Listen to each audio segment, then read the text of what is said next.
For more on this, let's bring in political analyst Paranjoy Guha Thakurta. Sorry for pronouncing your name incorrectly.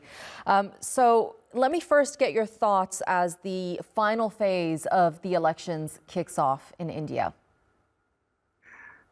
Since general elections started in India in 1951-52, this is the longest ever elections that have been held in this country. It started on the 19th of April and it's ending on the 1st of June.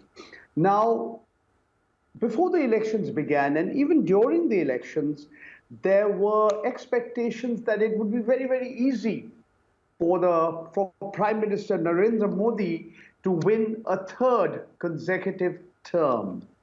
As the elections have progressed, it appears that the contest between the ruling party, Bharatiya Janata Party, which is a right-wing Hindu nationalist party, it leads a coalition called the NDA, the National Democratic Alliance, and against it is a coalition of opposition parties that go by the acronym INDIA.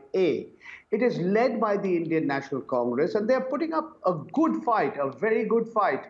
And I think the contest is going to be far closer than what people were originally expecting a few weeks ago.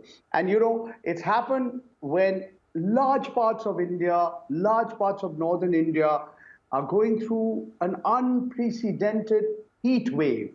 Right. So the story is there a way for Narendra Modi? Is there a way for the opposition? No, people are bothered about the heat wave. Never in 80 years, where I live in the national capital region, have temperatures become as high as they are over 50 degrees Celsius. Right. So it's a very, very tightly contested elections, and by later in the evening of the 1st of June, the exit polls will begin. But we will know the outcome of the elections only on the 4th of June.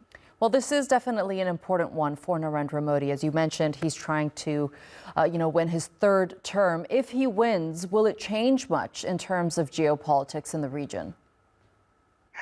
It depends on whether he becomes weaker, whether he's where he is. His party expects to become stronger, but very few people are expecting the BJP, the Bharatiya Janata Party, to get more than what it got in 2019.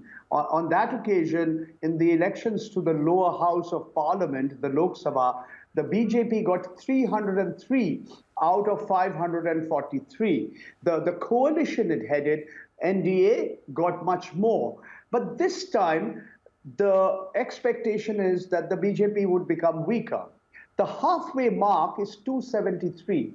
So even if the BJP's number comes a little below that, with its coalition partners, he could form the government. So it depends on whether Mr. Modi becomes weaker or not, or whether he holds on to power. If hypothetically the BJP's numbers slip down to below 250, from 303, suppose it loses about 50, 60 seats, then it would become very difficult for Mr. Modi to get a third term. But it's difficult to predict the outcome of the election. The Indian electorate, about 2/3 have voted despite the hot weather. So we'll have to wait till the 4th of June.